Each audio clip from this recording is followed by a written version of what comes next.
Before we get to the panel discussion, I'm going to give a quick overview of research for the Federal Highways Administration done by the Volpe Center on MPO planning for megaregions. Okay, so this quick introduction is two parts. One is the overview of the research, and I think that will tie together a lot of things that we've been talking about specifically from the MPO perspective, and then to introduce this session. The work is by the Volpe Center for the Federal Highways Office of Planning. Fred Bowers here is the project manager for that. It builds on a few years' worth of work, much of it in cooperation with TRB and with Catherine, 2010 workshop where Catherine was the keynote speaker. All the TRB committees with an interest in megaregions came together on that. A series of follow-up panels, and then coming out of that, two peer exchanges. The first one last year in Phoenix by the Maricopa Associated Governments was the host in the same role as ARC for this one. The proceedings from that are on the table out there and are also posted on the Federal Highways Capacity Building website and the Megaregions website. And basically the research is directed toward supporting engagement by MPOs and partners in megaregions. Two approaches to megaregions, let's say from the perspective of MPOs. The first is data-driven. I mean, when you think of the sequence of wonderful maps that we've seen through the 2 days, that's the data-driven part of it. All the information that the researchers have presented on flows and volumes, I mean, that is a big part of what determines the interest in megaregions. It isn't that we just dreamed up something else to make our jobs even harder. It's this sort of crying out need to confront and realize the opportunities of planning for megaregions. There's the data-driven part of it, but then there's also the political and the policy reality of it, in that if we're talking about DOTs, MPOs, cities, private sectors, you've got to pick your spots and prioritize it. The most obvious megaregions may not be one that you want to participate in because maybe there's not a convergence of interests, political compatibility, timing, priority. There are a lot of things that are not data-driven, but are part of the really messy world of transportation planning and decision-making. So there's a convergence of mutual interests that is a very much a subjective part of what is data-driven. So two elements really of that. What we found in doing our 7 best practice MPO case studies of planning for megaregions is a real flexible approach. Sometimes MPOs will be involved in more than one megaregion. Some of the reasons for why MPOs are interested in megaregions begins with the large-scale context in which urban and rural areas exist and interact. And I should say that of our 2 white papers, Federal Highways Volpe white papers, one is MPOs and the other is rural areas. And this is something that came out of the Phoenix peer exchange last year. Was we tend to talk about the major nodes and the metropolitan areas in between, but in between there are a lot of smaller communities that really have a role in this. And how do you get them to participate when they don't have this, they have even less staff and even less capacity so that they can help shape the decisions for megaregions? And that's 3 best practice case studies from around the country of regional planning organizations and their participation in megaregions planning. Other reason for why MPOs would be interested in megaregions, well, it always seems to start with freight and trade, economic development, jobs, GDP. But then there are other things to consider, particularly if you're an MPO, and we'll be getting into this with the panel. MPOs have other goals in addition to the freight, and they don't have the luxury of pursuing the one goal in isolation of the others. But there is this understanding that there may be some positive things that can be accomplished, whether it's livability, sustainability, health, environmental protection. I think Arthur will be bringing out some of those bigger picture health perspectives that are in addition. They're not instead of, but they're complementary. And a chance to support innovation. So all very positive reasons.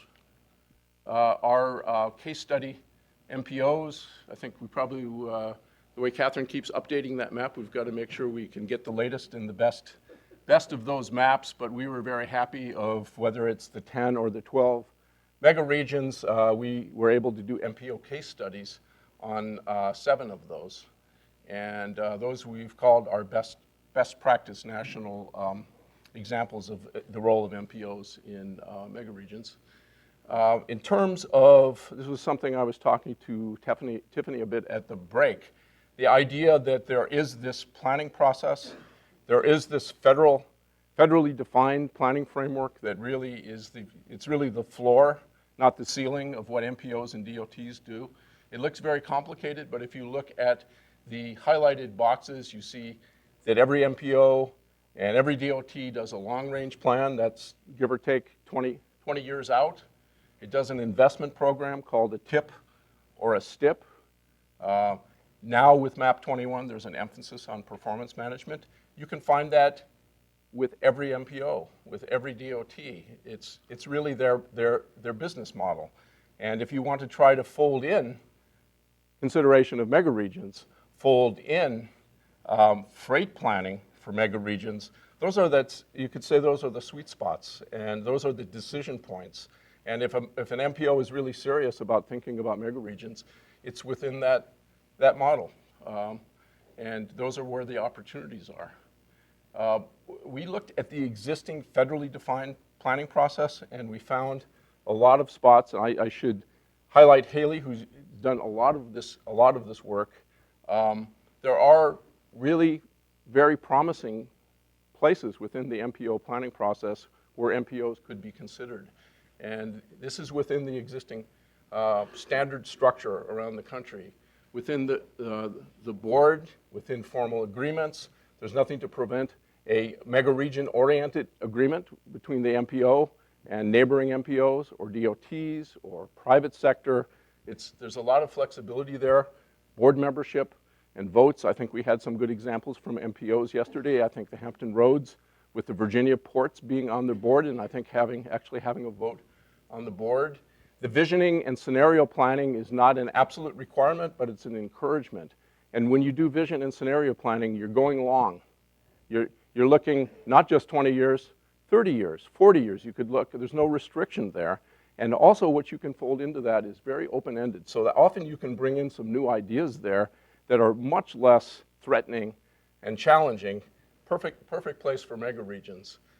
Planning factors are encouragements within the federal requirements for things like economic development and security and freight. Again, these are things that an MPO could hang its hat on related to megaregions.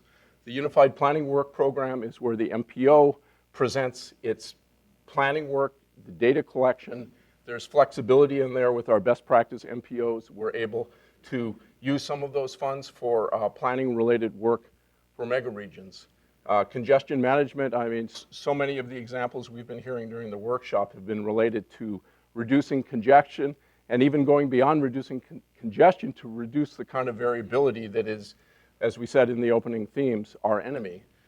Stakeholder collaboration, there's a lot of ability to bring in tribes, rural areas, military bases, all of which have a say and a potential interest in megaregions. And then this whole new emphasis area coming out of MAP 21 last year and the current rulemaking on performance-based planning and performance management.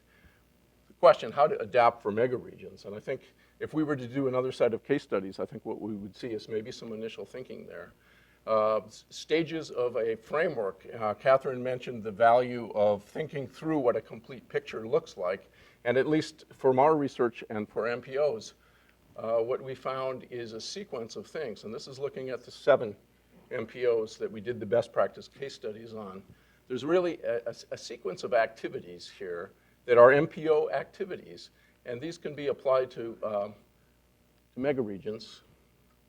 And I think that what you could do, and we've characterized the 7 really in terms of which of these stages they've followed. And it's not necessarily sequential. Some of these can be overlapping or simultaneous.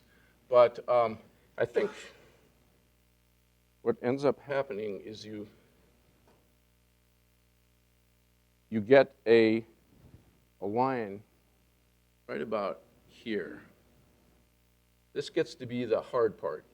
And I think what we heard from the peer exchange last year that was very much MPO focused is don't expect us to do everything. Our responsibilities are metro area centric. We work for elected officials. We report to the public. It's very hard for us to justify when our funds are limited, and they're a forum really rather than a decision-making body. It's very hard for us to prioritize something outside our geographic area. We have a role to play as technical experts and coalition builders and consensus builders, but we have a role to play, but we're not going to be the answer to the whole thing. And I think where you get to the hard part really is right here. You can do a lot of consensus building and concept defining and data collecting, but how do you get down into really where you start making decisions and influencing funding? And that's really down here. That's the hard part. And I think we heard some really good case studies. I'm thinking particularly of the San Diego border crossing one, where they were able to get down there, but I think you see the complexity of actually accomplishing that. Here are the same steps that were on the slide before. We've got 4 of the MPO case studies there. We've got 3 others. And you can see where the different megaregions are in that sequence of activities. And just really trying to give us a snapshot of where things are. But then you see, it's kind of empty here. And if this is the MPO-centric version of what a complete process looks like, it's all of these steps, this hypothetical, maybe this is the Randstad in Rotterdam, which is the Dutch megaregion. And I think one of the speakers earlier used the Randstad as an example. That's basically the whole urbanized part of the Netherlands. And they're able to invest in the Rotterdam harbor. They're able to do multimodal planning for that, climate resilience. But I think the question for MPOs is the glass half full or half empty? And I think we can celebrate the half full and use that to recognize the best practice MPOs. And of the best practice MPOs, I think we have ARC and SANDAG were 2 of those. So we have the benefits of their involvement, and then we have the Piedmont and the external peers here who are helping talk about what they've been able to accomplish and what they'd like to do in the future. Okay, so moving to the panel, and what we're getting is an MPO perspective. We're really fortunate to have our group of speakers, and I think, again, because your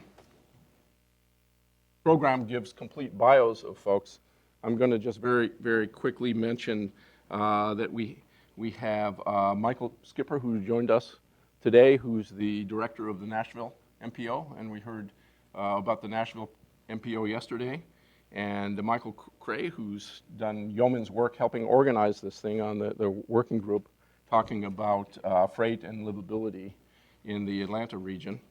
And then we have 2 people who do not have bios in the agenda, and one is, we say, Commander Arthur Wendel or Dr. Arthur Wendel from the Centers for Disease Control, neighbor of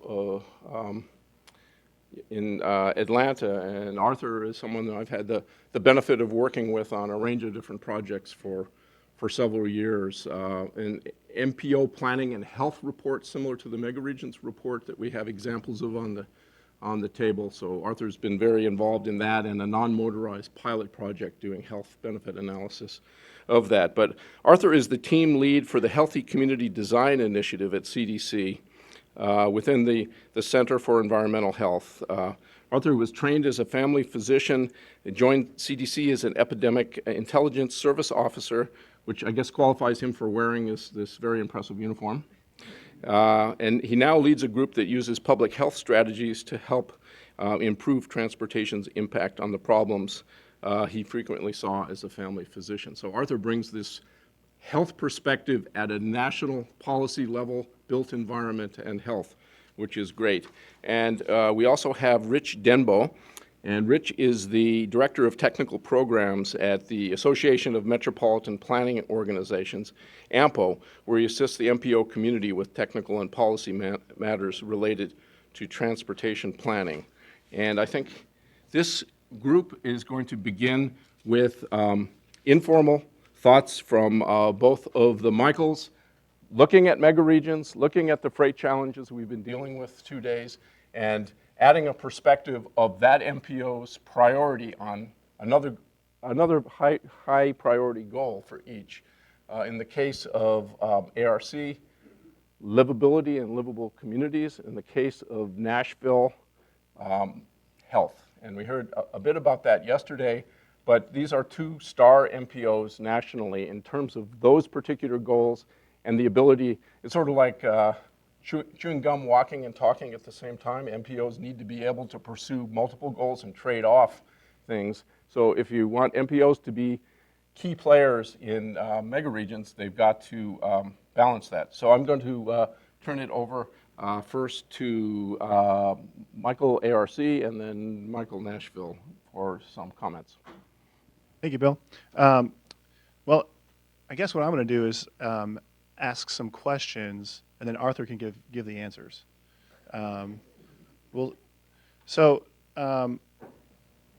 First question I'll ask is, why do we plan for freight at ARC? At ARC, sustainability is at the forefront of our planning, but sustainability is multifaceted.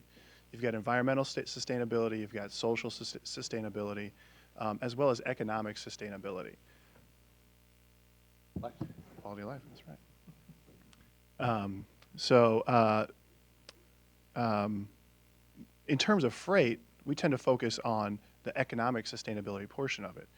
And just some numbers, in the Atlanta region, there's 2.1 million jobs. John told you that yesterday. But in the 4 really transportation-dependent economic categories, you've got transportation and warehousing, manufacturing, wholesale trade, and resale trade. In the Atlanta region, there are 675,000 jobs dedicated to those in those areas. That's almost 30% of the total jobs in the Atlanta region. So it makes a lot of sense for us to think about freight and plan for freight and try to improve it. But the question I want to talk about or bring up today is really thinking about freight in terms of social equity. And social equity is kind of, I guess, the new term for environmental justice. But there are vulnerable populations out there, and 2 of the biggest vulnerable populations are those in poverty, and then those determined by age. If you're over 65, you're vulnerable to a number of different things that can be transportation related, air quality specifically. Also, if you're under 11, that's another vulnerable population. And the potential negative impacts of freight transportation are air quality and safety. And so just to illustrate this, what I want to bring up is talk about the elementary schools in the Atlanta region. Okay. Let me back up here. So when you think of freight-intensive land uses, right? Land uses that are going to generate truck trips. What do you think of? I mean, does anybody tell me what kind of land use is going to generate a truck trip? Commercial? Good. That's good. Commercial. Most people don't think about the commercial aspect of it. Most people say, oh, industrial, warehouses, factories, things like that. Those are going to generate truck trips. But any commercial land use is going to generate a lot of truck trips as well. So in the Atlanta region, if you take all of the industrial land use, all of the commercial land use, and you overlay where the elementary schools are located, there's almost 600, about 577 elementary schools. And over half of them, let me get the number here. Yeah, 54% are within a quarter mile of these freight-intensive land uses. So that means there's going to be trucks coming and going while our young children are in school. So that's something to think about. How do we mitigate the air quality impacts? Trucks use diesel fuel, and that generates particulate matter, and that's particularly problematic for young children's lungs. It can lead to asthma. Arthur can tell us all about that. So how do we, in our planning process, how do we address that? And I'm asking that question. I'm not saying that we have the answer for that, but that's an issue that's scalable to the megaregion. And that's looking at land use. When you look at transportation as well,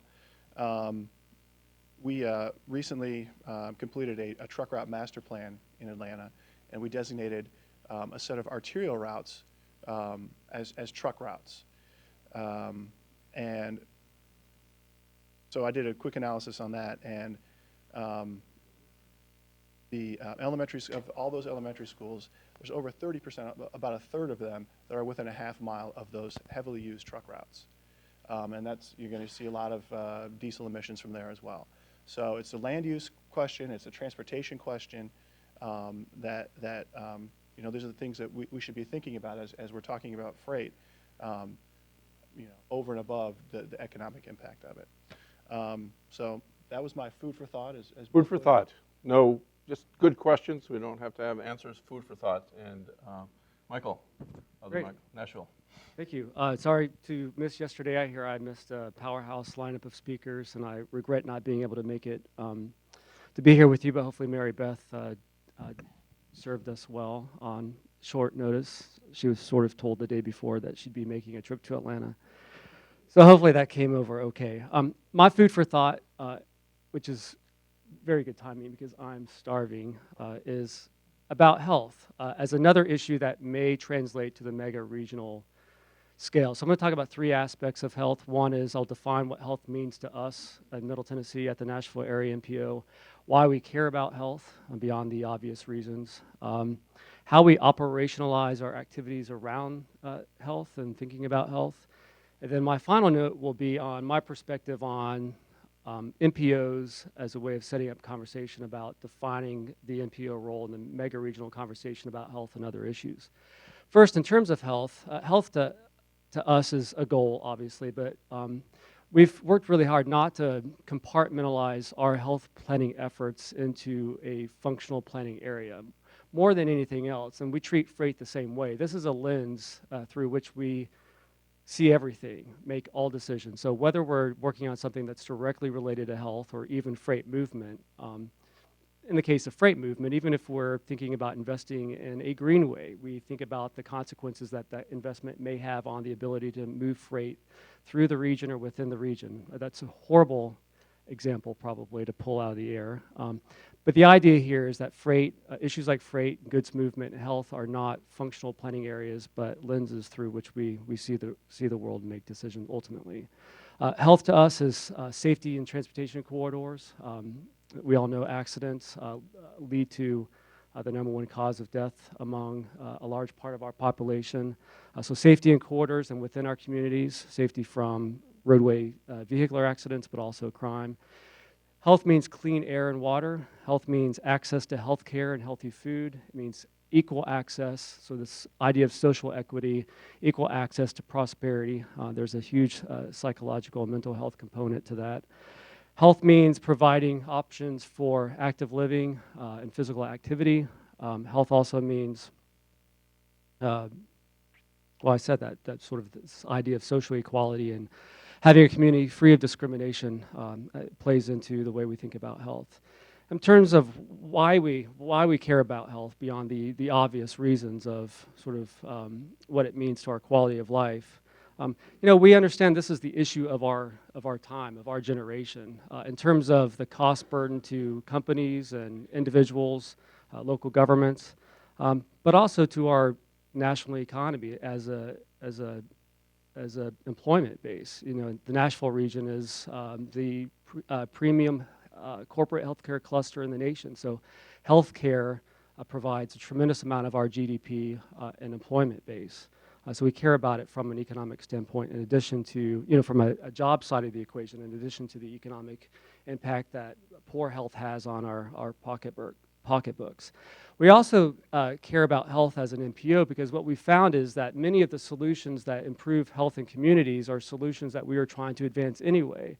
So what's good for health is also good for the things that you might be doing to advance livability initiatives, whether it be complete streets or transit-oriented development, or other things that you're trying to pursue through public policy initiatives at the MPO scale. So health, in a sort of Machiavellian way, is sort of a marketing tool for us. It opens doors to converse with people about policies that affect the built environment and transportation decisions in a way that talking about where roadways are going to go by itself isn't going to do well. In terms of how we operationalize health into our activities, first and foremost, I think the most important thing here is in the way we approach stakeholder outreach. One of the first steps in integrating health into what we do is reaching out to health experts. We're not health experts. We know very little about health other than what we observe in the world or experience for ourselves. So making that connection with people that are experts in health, that includes the CDC. We have a great working relationship with Arthur and his group over there at the Built Environment Work Group.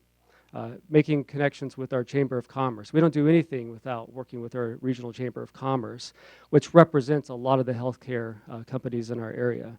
So it's integrating health by way of reaching out to people that are interested in improving health outcomes and showing them a pathway to do that through public policies that shape the built environment and transportation investments. We do that through incorporating health as a consideration into our project prioritization and selection process. Our 2035 Regional Transportation Plan that was adopted back in 2010 was a milestone plan for doing that, for prioritizing projects and selecting projects for funding based on the ability of that project to improve health outcomes on the ground.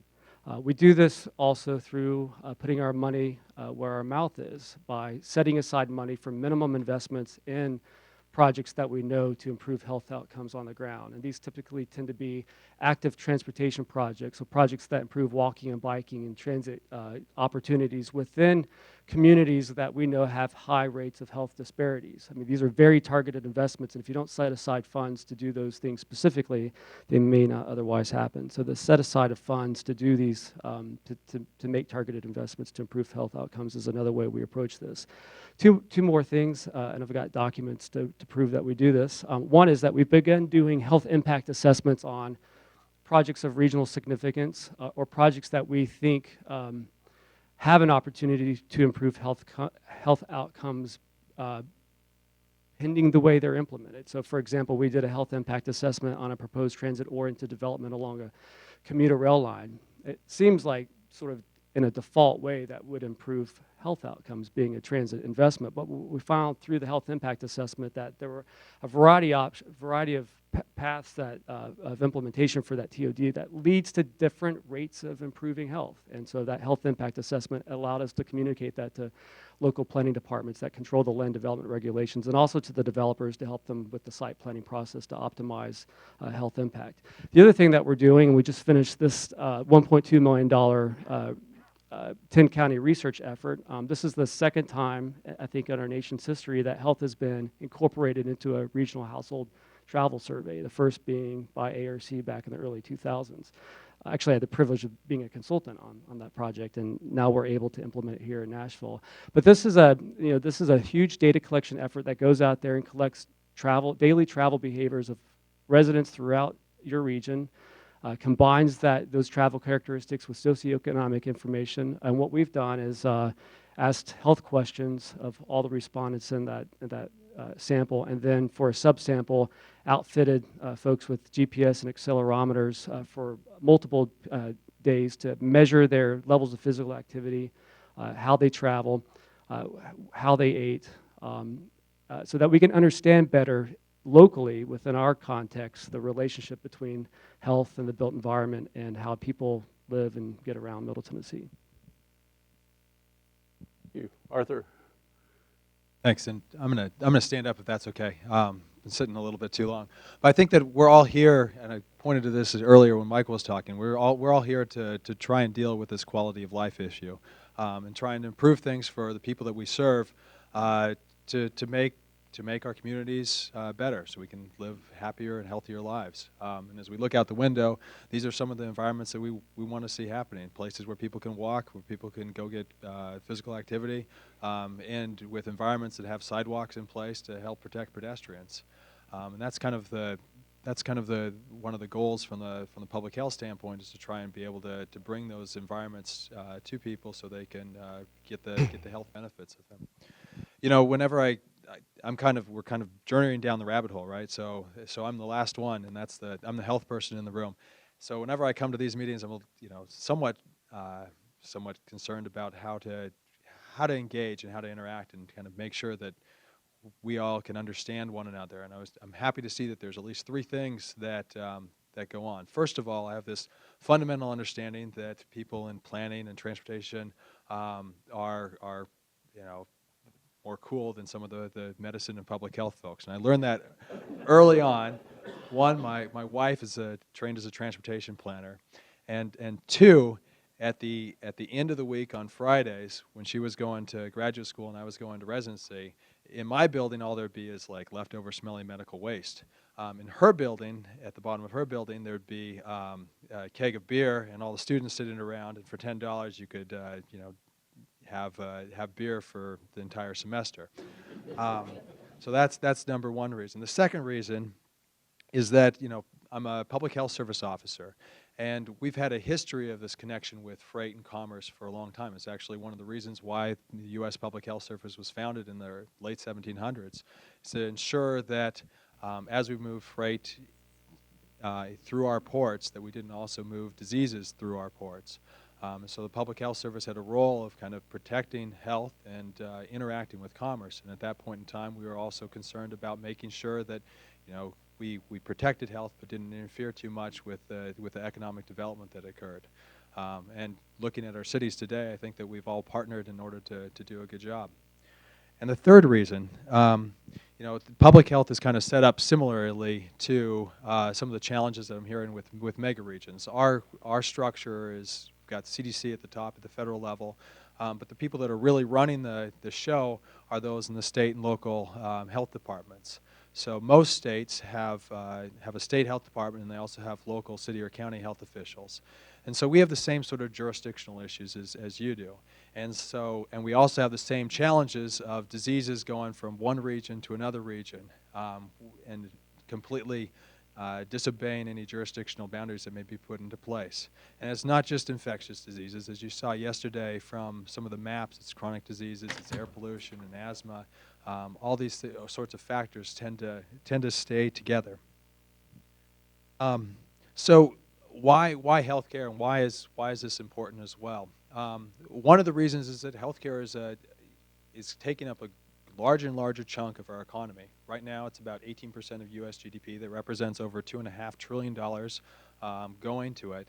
And we do have choices in what we invest in. And for the most part, I think if you asked most patients, they would rather not be in the ICU generating all this cost. They'd rather be having that money spent on other things and have prevented that necessity in the first place. So if we can do things like prevent car crashes, if we can do things like prevent heart attacks from either air pollution or exposure or not enough physical activity, then we can start to free up some of those resources for other things that can help us on. And so transportation interacts with public health through a number of different factors. And those are some of the main drivers to the healthcare costs. So injuries. It's a leading cause of death for kids, or for people aged 1 to 34. Accounts for over $100 billion of healthcare costs in the U.S. Asthma and air pollution. 10% of the United States roughly 10% has asthma. And air pollution doesn't just affect respiratory diseases, it also impacts cardiovascular diseases as well. And then things like physical activity. So when we have places like this that encourage walking, transit use, people tend to get more physical activity. And with its concomitant impact on things like obesity and diabetes and some of the other major cost drivers in the U.S., we can start to make a difference in terms of health. Now, there's some other important things as well, particularly when we're talking about freight. One is access. Access to, typically when I talk about transportation access, is being able to get to a health-promoting environment, whether it's a school or a job or a grocery store. But I think that freight has a different kind of point of access, and it's being able to get those goods and services that you need to live a healthy and fulfilling lifestyle. It's being able to get the running shoes so you can go out for a run, or fresh fruits and vegetables. So freight has even a broader range of access issues and its impact on health. Some of the other things include things like noise, resiliency, and then, as we talked about earlier, kind of some of the distribution aspects in the population. So when we deal with public health issues, we look at diseases and we try and identify those risk factors. And when we see specific diseases kind of concentrated in a particular population, that's where we start to get more concerned and try and figure out how to deal with those risk factors that are there. And I think that that's something that is particularly with freight transport and some of the challenges that were talked about by Michael, we can start to work on together to deal with. I think that public health has a lot of somewhat similar functions to what we've seen today, and I think that we can start to match those up. There's something called the 10 essential public health services. I'm not going to go through all 10, but I'm going to tell you the overview of 4 of them. First is research. We try and make sure that all the decisions that we make for the most part are data driven, driven by research. We live in an imperfect and ever-changing world, so it's not often easy. We never have perfect research and perfect information. The other aspect of that is assessment activities for public health, and that is typical, what you might consider public health surveillance. And it's not the drone flying surveillance, but it's the information that we get from risk factor surveillance studies that we do, and information that comes in from like death reports. Third aspect is developing programs to address those problems. And the last aspect is making sure that we develop a workforce that can do that, and includes kind of the stuff that we've all been sitting around here training and talking to each other, and conducting evaluation work to make sure that what we've put into place actually works. There's a lot of examples in medicine where one day we're telling people to take this pill, like hormone replacement therapy for older women, because we say it's cardioprotective. But then when there's new data that comes out, we have to change our recommendations. And the new data that came out was that hormone replacement therapy actually was associated with cardiovascular events, and so that aspect changed.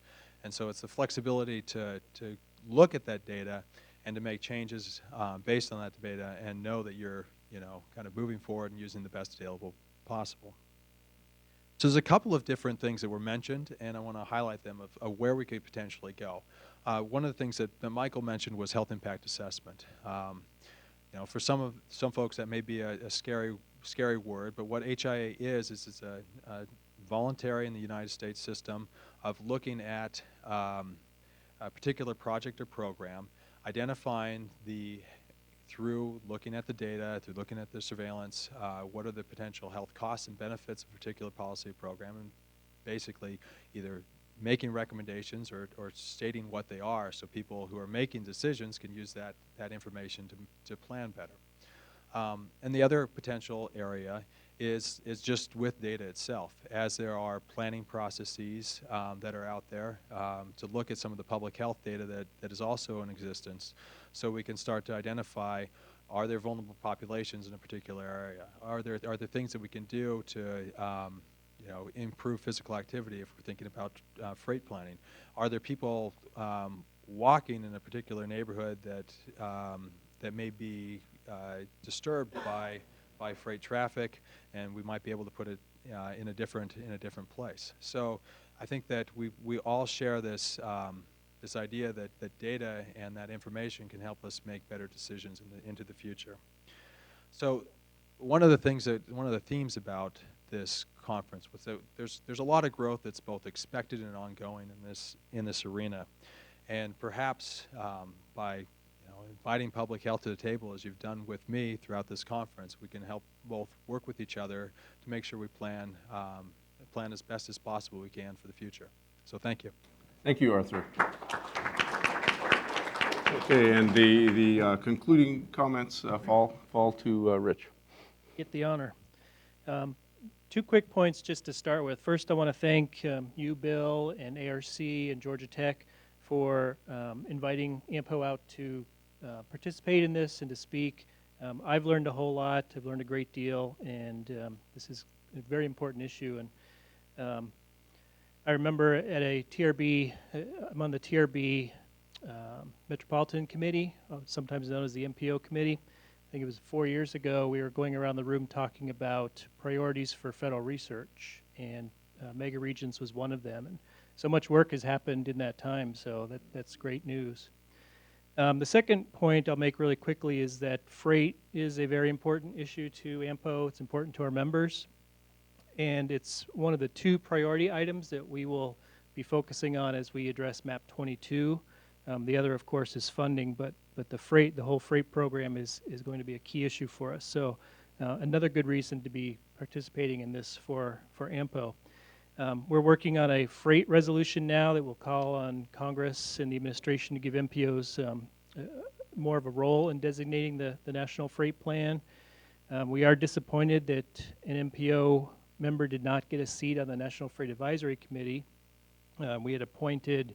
We had nominated one of our key members from the San Francisco MPO to be on that.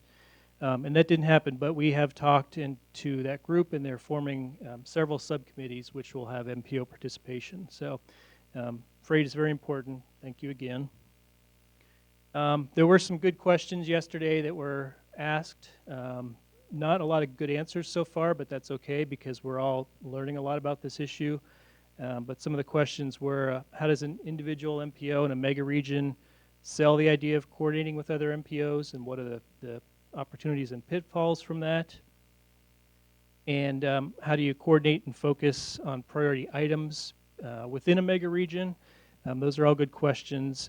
A couple other key questions that I came up with and jotted down, and we've kind of discussed some of those here, is what organization can best address mega region issues? Is it an MPO? Is it a group of MPOs? And how does that happen? How should they work together to address those issues? Should it be an MOU through regular meetings or prioritizing projects? Those are all still key questions. And Bill, you hit on some of those. You hit on some of those when you were doing the intro for the session, when you talked about the recent report and how MPOs have gotten pretty good up to the coordinating part, but the next steps are hard. And those are the hardest parts, and I think we're going to be figuring that out as we go forward. And then another question, maybe to help facilitate all that, is should there be an office established at USDOT to address mega region issues? Or if not USDOT, what other federal agency might do that? So just some food for thought. I do want to comment on what the panelists here talked about, because I think it's great that they've reached out to some of the non-traditional MPO partners. MPOs have gotten really good at partnering with the transportation organizations, state DOTs, local agencies. But when you go beyond that and work with new groups, it's always exciting and interesting, and it opens up a lot of opportunities. Just having the private sector folks here yesterday gave me a whole new perspective on some of the issues they're facing. So when we partner with other organizations for health, or like you did with the school safety, we learn a lot. It makes the MPOs more relevant, and it helps us do our jobs better. And then I guess the last point is I was sorry to hear that the New Orleans MPO couldn't make it yesterday, because they were going to talk about resiliency after all they've been through.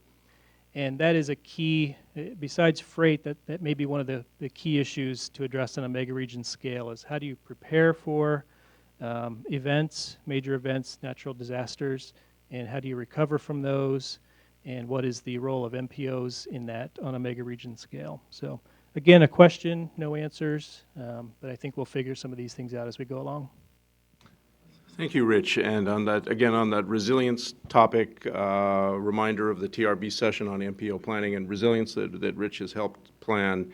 I also, before I thank the panel, wanted particularly to thank Fred Bowers from Federal Highways, who is here as the host of the meeting, and without whose auspices Haley and I certainly wouldn't be here. So I think we consider ourselves an extension of Fred's staff, really.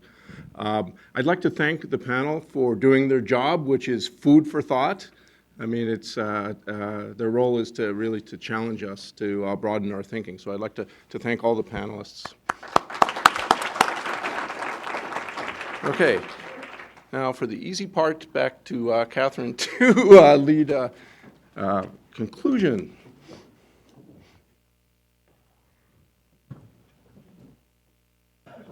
Here. So I was asked to do a fairly, maybe not so easy task, which is sort of summarize what it is we think we've accomplished and what are the key takeaways or themes over the last day and a half. So I want to do that because that's what I'm supposed to do.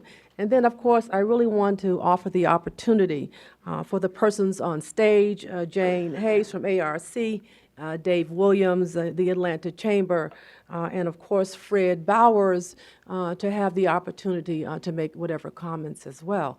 Having said that, let me just say without all three of them, none of this would have happened. So to let you know that. Okay, so what are our key takeaways? First of all, there's 50 pages. We don't have that much time, so we will hit the high points. The first observation I'll make again, and I tie this to my initial comment, which is the world is increasingly operating in a mega-region way. We are not. A major takeaway in all of this has been how do we move us along that continuum? Really, I think, a very important question. What's the benefit to the mega-region versus business as usual? Something for us to contemplate. Business as usual versus grasping onto a new framework, a new typology, a new way of doing business that reflects the global context and even the national context that we currently find ourselves in. What is the convergence? One of the things that struck me that I thought was simply outstanding was to have the opportunity to have what I think is the first conversation with the private sector about this topic. And again, I applaud all of you and our region in this meeting for sort of leading the way nationally in that regard. And boy, did we get some takeaways from that. If you heard Home Depot and Genuine Parts and others talk about how they do business, it's a little bit different than the way we do business, right? So one of the major issues is how do you connect business practice into what we do at the DOT level, at the MPO level? What are the linkages that we might hold on to, the levers that will connect those activities? And they really made us know what, not even just in time, before time, in terms of the kinds of trip chaining and supply chaining that the private sector engages in. Recognize that all of us live in a mega region. And it's not whether you live in a city, it's that 90% of our success gets tied to places that you're a part of. Whether you're immediately there, you're in an area of influence, all of us are impacted by this phenomenon that we call mega regions, because the big takeaway for me was to look at how we can really identify those places where our success is critically important if we're going to continue to thrive. So all of us are part of a mega region.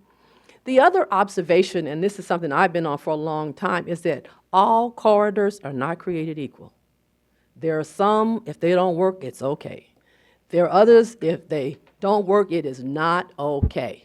So one of the big issues is what are those important corridors, conduits that we know have to work because they drive the economy? How do we prioritize those, and how do we fund those? It's a conversation we have not had from a national or a mega region or a global perspective. And I'm hoping the National Task Force will pay some attention to these issues. The issue determines the boundary. So whether we're talking economics, congestion management, environmental or health, that issue can be driven down to a level under the umbrella of the mega region that fits the need. So the issue will allow you to take the slice out of this mega region that you need to take to inform that particular issue. I loved Fred's talking about traffic flows, and then he talked about dollars. So let's talk about commodities, freight, what does the dollar value mean, and let's interject that dollar conversation into the mega region dialogue. Everybody understands money. And so I think if we can take it down to that level, it really will help us with regard to moving this kind of a concept and an application and a methodology forward. Data, data, data, data, data. Much discussion about data. We are struggling with that, and what we have now is a hybrid.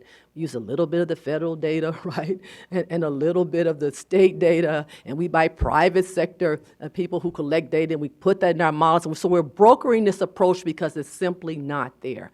The idea of bringing the freight analysis framework data down to the county level, down to disaggregate it so that the granularity references the kinds of studies that we need to do under the mega region is a huge issue. And if the federal government would continue to partner and do that, it would really move these discussions along. For local areas too, they don't know what their economic and their commodity flow looks like, and we're asking them to plan for it. So I think there are many benefits in that regard. Stakeholders, I think we haven't had as much discussion about them, and Mayor Reichert, thank you for your presence, and I think your focus, because that's where the rubber really hits the road. They have local knowledge, and implementation really depends on them. So one of the things that we didn't touch on that's so critically important is the role of stakeholders in terms of who we partner with, but people who live there. It seems to me we have to bring them much more into the discussion that we've done today. The other, and yesterday I would like to say, you need to start fending for yourself and your friends. And who are your friends? They're your economic partners. They are the people that sit along the 85 corridor, and whether you're at the end or the beginning, you all are sitting in the same congestion. So it's not always about me, it's about me and who's adjacent to me upon whom my success depends. So I say again, you need to start fending for yourself and for your friends, your partners, if you will. There are different supply chains. Wonderful observation. And so we have the big supply chains, and we know that they drive certain commodities. They operate over a certain network. But there are different kinds of commodities that require different kinds of ways to travel. So this idea of micro and macro supply chains is a part of furthering our discussion over the last day and a half. And that was something that I sort of knew it and we do it, but I hadn't thought about it explicitly until it came out in this conversation. So what are those different supply chains? Why are they relevant to what commodity, what level, and what do we need to know about them in order to make sure they improve with regard to efficiency? I love the last panel, health and sustainability into the mega regions discussion.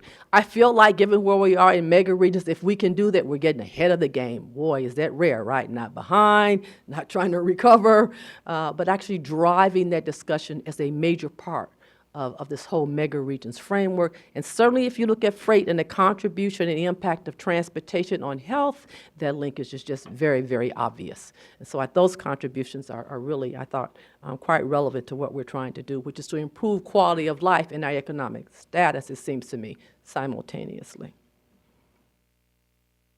Looking back to cities, a critical role, I made the statement yesterday that cities anchor mega regions. Tom Wyant left. He works in the office of our mayor and was previously at the Atlanta Regional Commission for, gosh, Jane, many, many years.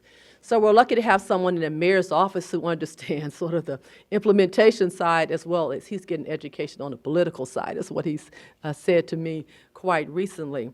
But his conversation was about cities. And cities anchor and drive mega regions. They're not mutually exclusive. It doesn't mean rural areas are not a part of it, but they certainly are at the center of our economic engine. And I'll be a little bit, take a little bit of my priority here to say, we probably are not the most enthusiastic country with regard to the status of our cities. I don't think they always get such a great shake. We like the rural, everybody's got a horse and a mule, I'm exaggerating, but our cities, we haven't exactly embraced them in quite the way that other nations have. And so I think this is an opportunity for some redress. We make the important point almost across the board that cities do matter. If you live in the suburbs, you don't just land in that suburb. You landed there because it has proximity to another set of attributes, whether you pay your taxes there or down the road. So cities matter, and they anchor mega regions. Border crossings, thanks to San Diego, really at least a very important issue for us. Certainly Florida, South America, California, Mexico, Canada, Michigan are all strategic points for us in the global economy, and ones that we think configure and require a different response. There was an excellent case study that made that painfully clear, and the cost of really sitting all of that commodity, all those valuable products sitting, waiting to access borders on either sides. Reliability and consistency are most important. I thought the private sector really hit a home run with that. It's not something that's in our everyday vernacular if you're at DOT or universities or MPOs, but they said again and again, more important than price in terms of their delivery model, reliability and consistency are what they deal across the board on. Those are the two major drivers. And I think Michelle Livingston, and VP for Home Depot, actually said, the price point is certainly an issue, but if you're not reliable and consistent, there's no way we want to do business with a number of folks in terms of people they would potentially partner with or hire. So I think those are big issues for us on the public sector side. How do we keep things from getting worse? We talked a lot about making it better, probably not enough about making sure it doesn't get worse. That's where we find ourselves with the maintenance and the structure that we have in terms of just maintaining the infrastructure that's on the ground. It is getting worse. We don't have the money to pay for it. So this, how do we keep it from getting worse? Has to be a part of the answer to that has to be under this mega regions framework. It seems to me, and how that all gets connected, I certainly don't have any great ideas about. But I think we have to put it on the table. And we have to make some critical decisions about what needs to be invested in and what we can walk away from. I'm becoming increasingly convinced that we can't save everything, and we need to know what we need to invest in, what needs saving and maintaining, and what do we need to let go of, because the time that we designed and constructed it, it no longer fits that need for obvious reasons. So I would offer that up as another way for us to think about setting priorities. The comment that was made about disaster planning, what better framework for resiliency and disaster planning than a mega regions framework? It just makes all the sense in the world. And I was glad that our last panelist made those contributions. Freight helps us understand issues in each mega region. Do you want to really know what's happening where you live? Look at what's happening with regard to commodities. What kind, how much value? Fred's notion about $1 spent in one county tripled and resulted in how many multipliers of dollars in very nearby places. So freight helps us understand different issues in each of our mega regions. I like the idea about a competitive grant, some funding to keep this work going. So we sort of go hat in hand, as we always do in the university, to try to keep the momentum. We sort of groomed that way, I suppose, but it's not that easy, actually. So I would certainly encourage us to find resources to keep this going. How do we bring elected officials along? Mayor Riker, you are, I would assume, he's been sort of with us for, gosh, how many years now, and he just won a very hard-fought re-election when Macon went from the city of Macon to a consolidated county government. But the kind of vision that he's brought, and clearly that he represents in terms of getting elected officials on this page to understand how critically important they are to answering some of these questions. So again, thank you for your continued support and your presence here today. Corridors of the future, I think that's what we're framing. I think we're framing the way we're going to have to plan. So I'm very comfortable with that notion and with that mandate for mega regions. I like the idea of setting up a communication structure, and Bill, you talked about the one that we have, and we'll have to have some more conversations about how we might take that as a jumping off point to be much more inclusive with regard to this. I have just a couple more, because I really do want to have the chance for you all to make some statements. And then if there's anything that anyone in the audience would like to offer up, I think it's appropriate to conclude there. One is this idea of us looking at a data warehouse. It's something I tried to sell the Federal Highway Administration on a while ago. I will keep trying the idea of a meta approach to data collection, warehousing, so that you can access it. Lots of us are collecting information and we're duplicating that. Be very nice to be able to have one place you go and be able to access that. And we've been funded for a number of years, and I'll tell you, we've got data now that lots of people would benefit from. And how do you share that, and what's the best strategy for that? I guess I'll conclude by simply saying, you know, you have to spread the word, talk the talk, and walk the walk.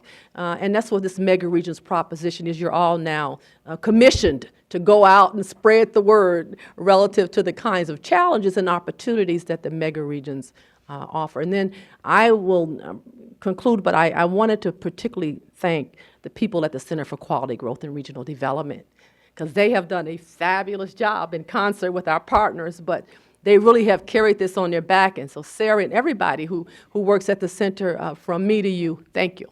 And with that, Jane, do you want to start us off?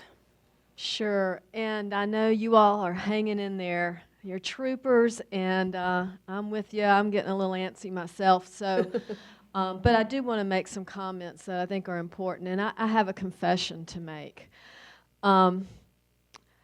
I've always supported megaregions. I mean, it's always made sense to me. As you know, ARC has been very involved in megaregions, but this day and a half has really cemented my belief in megaregions far more than I ever thought it would. Just hearing from the private sector and the idea of the supply chain, and we saw Home Depot's supply chain map. It looked just like Catherine's megaregion map. Hearing about the economic arguments and the economic studies and analysis that have been done, just, in my opinion, really show that there are megaregions out there that are operating, and how can we be a part of that. However, let me say that I'm the last one. I do not want another layer of government. MPOs have to report to feds, to state, to local elected officials, and Lord knows I don't want to have another board I have to go to or relate to. So to that end, I think that we all need to stay flexible in what a megaregion is, and I think Catherine made a good point that it depends on the issue.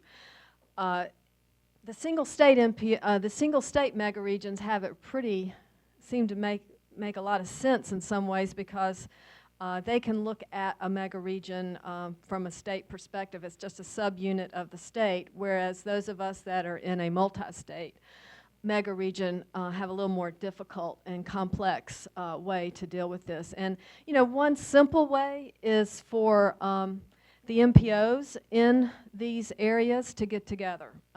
Maybe part of this just the communication and conference calls, and to try to understand particularly the economic mutual benefit that we all have. And to that end, I think that's a clear way to sell to elected officials and policymakers. I think that speaks very strongly the whole economic argument. And then the last point I want to make is I served as the MPO director at ARC for 15 years, and now we are a multidisciplinary agency, and so now I'm looking at community development, transportation, research, and natural resources. So I've kind of gone to more of a 50,000-foot level from probably the 25,000-foot level. And looking at this, I believe megaregions goes way beyond transportation. Obviously, transportation is a portal to get into understanding the whole economics of megaregions, but I'm concerned if we compartmentalize it too much and say it's only deals with freight or it's only transportation, we may lose some opportunities. And I'd like to see a multidisciplinary look at megaregions. For instance, we are doing an economic competitiveness implementation study through the Economic Development Administration, and of course transportation and logistics are a key component of Atlanta's economy. It's completely separate from US DOT, but yet it's very much of a compatible set of work that we're doing that we can connect the dots with this work. So those are my initial comments, and I'll be glad to turn it to Fred. What a great 2 days. This has been fabulous. This is a little unusual. A typical peer exchange is usually a conference room with 4 or 5 peers and 1 or 2 stakeholders or others that are interested, and it follows a very routine pattern. I think we have set a new bar here with this peer exchange. I guess we could call it a mega peer exchange, Bill. But I think it's been a great 2 days. I mean, who would have guessed that Christmas trees grown in North Carolina get shipped to Latin America? Or that when you order an air filter for your car, you start a chain of events that people rush to supply you with that air filter. Or that picture that Elisa showed about the traffic volumes at the Mexican border. I think that shows how much more work we have to do, and I think we're getting there, but that is a very telling picture. And don't forget, if you want a new fridge or stove, this is the weekend to get it, and do it online so they can get it, they can ship it to you. So our next, as far as the funding part of this, we lost a great champion in Megaregions when Jim Cheatham retired. Yes. And he was really supportive of the topic. And we don't know who will replace Jim, but hopefully it will be somebody with the same feel for Megaregions that Jim had. So we'll wait and see. That's all we can do. Our next meeting is the TRB annual meeting where we'll talk again about Megaregions. We'll hopefully see a lot of you there. I think the 2 days we've had here have opened up a lot of new questions. I think we've got a lot of area to still cover, but I think we've hit a lot of good topic areas, and I really appreciate the effort that everyone's put into this. I would like to especially thank Sarah. Would you stand? Michael, would you stand? Haley, you're already standing. And Kyler, please stand. I think we owe them a round of applause.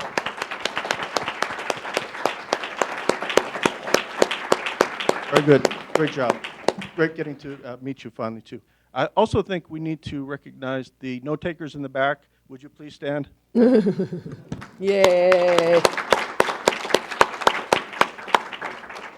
Did the M on the keyboard wear out from hitting Megaregion a million times? I'd also like to do one more thanks to all our presenters. I think all the presentations were great.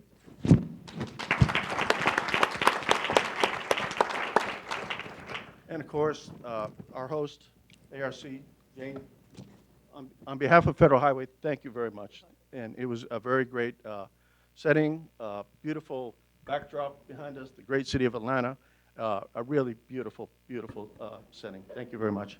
And of course, Dave, the chamber, we thank you for the rooftop refreshments last night, the very nice lunch, the breakfast, and very well done. So very much appreciated. Thank you very much. That's it. Thank you. Dave, before you make your comments, let me tell everyone I called him and said, you know, we're going to have this peer exchange, and he said, well, tell me about it, and I did. And as I kept talking, he kept growing it. And finally, I said, Dave, I don't know how we're going to do this. He said, we're going to do it big. We're going to do it here. And so for a day and a half, he's given us the Atlanta Chamber. And let me tell you, I know that has not happened again within the context of Megaregions planning, but that's the way we do it here. So Dave, thank you. And you have the floor. Well, Catherine, thank you. I appreciate the opportunity to collaborate with Georgia Tech, Dr. Hunter, with ARC and Jane, and it's a little-known fact. In fact, most of the people on the Transportation Air Quality Committee may not realize that I'm a member of that committee because I have had so many conflicts this year. But it's my pleasure to serve on the TAQC, which is our region's MPO. And I'm a former board member. There's a trend that you'll see here, and I'm not going to talk for very long, I promise, because I know am I literally the last thing keeping us here? All right, so the silence was deafening. But I have very severe, you can ask Kaylor and my staff, I have very severe ADD, and having been a former mayor and entrepreneur, I now work for the Metro Atlanta Chamber and get to work with global companies and CEOs like some of whom are very involved in our chamber. Currently, Georgia Power CEO or President Paul Bowers is our chair on December 3rd. Richard Anderson, who's the CEO of Delta Airlines, will be our chair. So I get these opportunities to be at 10 and 40,000 feet, and then down in the treetops as well, and it's a real pleasure. But this was a really extraordinary opportunity, I think, for me and for our staff that was able to be here as well, and hopefully for you. And I really valued and treasured the opportunity to have some of our private sector leaders be able to interface with you planners, and hopefully vice versa, because I think that is really the essence of what we really probably need to be doing more of. It's a huge anchor point for us, collaboration, to be able to pull together disparate parties from different fields, from different industries, from different regions and geography, and that really, I think, is what's going to be able to allow us to move forward. Let me echo what Jane said about we're talking about megaregions in the context of transportation, but even more narrowly, freight. We really want to continue to be a catalyst for the conversation, but extending that to higher education through our megaregion, extending that to environmental issues, economic development, and a number of other issues, because we really, truly are organized as a single economic unit, as a city-state. You can use whatever word you want to use, but we're committed to that, and to that end, I get to travel and see a lot of cities. Michael Skipper, where's Michael? He was around earlier. Mike may have had, there he is in the back. Michael and I have actually, we've been around the world together, so talking about these sort of notions and concepts, but it's very, very important. So more collaboration, more sharing, more conversation, I think, is something that we're really committed to, and we're happy to have played host to this, and you're welcome back anytime. Although I do think it is important that this meeting convenes in other places throughout the megaregion and throughout the country. There are a number of concepts. There are a number of, I was particularly awakened to the notion of how fast the world is changing. The velocity of change is increasing at such an incredible pace. Hopefully the next time you come back to Atlanta, you'll be able to go to Midtown, and there's a stretch of Midtown which is really an experiment, a test bed, and it's going to be called the Mobility Mile. And on your PDA, as you're walking down the street or on your bike, you'll have offers from retailers and from other service providers, restaurants, and whatnot, and they'll know that you're there, and they'll proposition you, basically, to come and partake of their services or their foods or their specials or their wares. There's all sorts of incredible convergence. The data that we got about the number of mobile devices and so forth, I mean, it's just amazing. The connected car. We're thrilled that AT&T Mobility has set up a foundry, which is at Georgia Tech, one of only 4 in the world.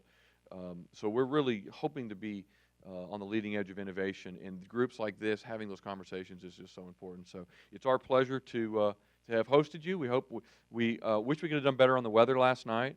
Oh. We were hoping to hit 70. We only were at 68. And no, seriously, it's a fantastic weekend. I know you're all going to stay for all the way through the weekend, right? Right? FHWA? Yeah? Who's signing that expense report? Fred, is that you? Okay. I was very happy to find out Monday's a holiday that I had forgotten about. Yeah. So, but anyway, thank you all. It's been our honor and our pleasure to host you, and we want to continue to be involved. And thank everybody at Georgia Tech, all of our partners. Thank you. Thank you. Okay, I did promise you all if anybody wants a quick comment, you can have it. If not, I think we are at the end. So any takers, comments, observations? No? Have a fabulous weekend. Thank you all so much.